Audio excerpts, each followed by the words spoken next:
Tesla, SolarEdge, Enphase are all getting listed as energy management systems. Hey Siri, turn off my ESS. Here's what happened in the 2023 code. 706.15, location control for 1 and 2 family dwellings in ESS shall include an emergency shutdown function to cease the export of power from the ESS to the premises wiring of other systems. You could have a device that could have rapid shutdown and ESS emergency shutdown. You could use the same switch.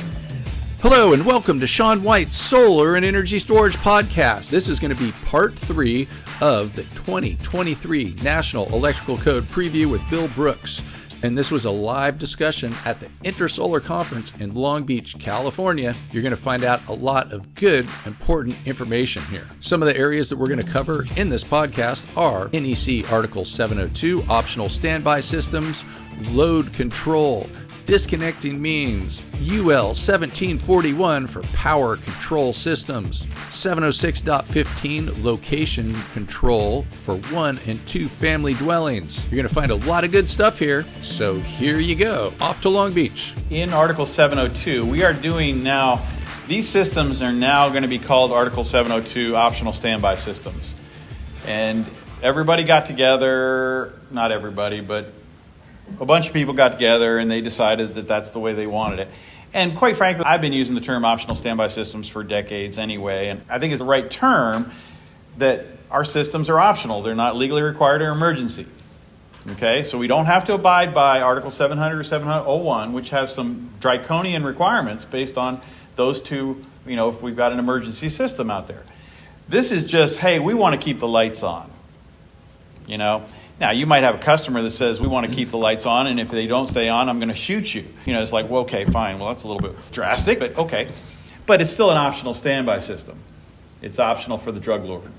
The problem is that back about 3 code cycles ago, they said if you do have automatic transfer, you must supply a generator that's sufficient for the power for all the connected load. And that's like, we don't even do that for services. Just wrong language. And so it was covered by Code Panel 13, and everybody said, yeah, that's right. That's, it needs to be engineered and everything like that. And if you have an automatic transfer switch, there's some safety reasons why you would have to have automatic load control. So they revised it this code cycle, and this is a really important change. And it's going to save our bacon, but it's still going to create a lot of problems with AHJs. Do we have any AHJs in the room? Okay. Nothing against them. It's challenging, I get it. So the reality is that we're going to have situations where the AHJ is going to get involved with the load calculations. And they're going to say, I don't like your load calculations, Noah. I don't trust you. You look shifty with those glasses and your hairdo and stuff. I don't like you. And so they're going to say, I want to see an engineer give me this calculation. They might be exactly the same, got a stamp on it, and they're like, oh, I like those. So now you're going to have to go to engineer every time you want load control, load calcs. But what they did is they said, if you have automatic transfer capability, you must have EMS, energy management system. Energy management system must control the power supply to the loads. And this is the get out of jail free card that you got to know about. So Tesla, SolarEdge, Enphase are all getting listed as energy management systems. And what does that mean? It means if we have enough power to supply the load, we'll supply the load. If we don't have enough power to supply the load, we'll curtail the load. How do we do that? Don't got no power. That's an energy management system. It's pretty damn crude, but it works and it's safe. See, again, wires, conductors have to be safe. Article 702 was written wrong.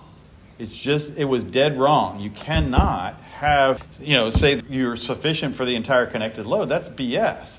You just make sure, because if you hook up a generator, I could put, a 30 kilowatt generator on my house, and I could still figure out a way, because I can pull 38 kilowatts from a 200 amp service, right? I could figure out a way to kill that generator. It'd be really hard, but I could do it. And what about when I run out of fuel? That's a really bad situation for a generator. You'll damage most generators if you run out of fuel under load, unless they're a really good generator and they have protections for that. So, there's lots of reasons. Noah. The better thing is to have electronics that just knows all that crap. And it just runs if it can run, and it turns off if it can't supply it. That's end of story. So now we're in that ballpark. The reason I spend some time on that is that this particular issue, and Noah knows this very well because he does this all the time, can really screw you, with an AHJ and really create some havoc in an installation. And I've seen permits hung up for months and months and months over this one little issue. Okay, disconnecting means. We're going to talk about 2020 code and what it says here. So you have for 1 and 2 family dwellings, you have to have a disconnecting means outside the dwelling. And so that's an issue that we fixed in 2023. It's right now, the requirements are in UL 1741 for power control systems, but there is an EMS standard as well that is being called up by Tesla and these other organizations to meet that requirement as well. The way the 2020 code is written right now is somewhat problematic. It says that if you have an ESS, you have to have a disconnecting means or remote control on the exterior of the house. Okay? It's got to be outside. It doesn't have to be on the exterior. It could be sitting on a pole, whatever. It's just got to be outside the house. And this is for whoever, emergency personnel that might have to shut off the energy storage system without having to go inside the garage or the basement or whatever. The problem in the 2020 code is the disconnecting means has to be a load break device, and it doesn't accept, there's no verbiage that would accept just turning the thing off. So for those of you who are familiar with the Tesla Powerwall and stuff like that, there's a little switch on the side of it. What does the little switch on the side of a Tesla Powerwall do? It's an on-off switch. Does that break a load? What does it do? Somebody help me. It just ceases to export power. Okay? Turns the bridge off. Okay? Which does everything you want it to do, right? It's like I can't get anything out of this with that in the off position. It's off. All right. But the code says, no, we don't accept that little switch. That little toggle switch, we need you to have a nice big old knife blade switch. We want you to have something, a circuit breaker, something that can break the load under, because the people that wrote this never installed a residential energy storage system in their life, maybe never installed energy storage system at all in their life. And so we're like, wait a minute. They put all this emergency power crap into the code in the 2020 code, which was misguided at best. And here we have all this stuff about rapid shutdown, right? We have rapid shutdown initiation devices and all this kind of stuff. And why do we go into all that stuff about the initiation device? What is this, some kind of initiation where you got to do this 50 push-ups to turn this thing off? No. We're talking about starting the process, and then a whole bunch of electronics take over and they do their thing. That's why I don't call it a disconnect, because if you call it a disconnect, you got to disconnect something. We may not be disconnect. We may just be changing things, okay? So we were very careful in the language there. And so we're saying, what are you guys over in Code Making Panel 13 doing? If you want to turn the ESS off, all you have to do is just tell it to turn off. Say, hey Siri, turn off my ESS. And it's off. Done. So anyway, that's it. And then there was this stuff about markings, and then you didn't have to do it for 1 and 2 family dwellings, a bunch of dumb markings that hopefully are already on the device. Here's what happened in the 2023 code. So this is 706.15, location control. For 1 and 2 family dwellings, an ESS shall include an emergency shutdown function to cease the export of power from the ESS to the premises wiring of other systems, which is what we wanted all along. So this is a proposal we put in as far as the solar and energy storage world. An initiation device or devices shall be located at a readily accessible location outside the building and shall plainly indicate whether in the off or on position. Does this sound familiar to you? This sounds like the rapid shutdown initiation device, okay?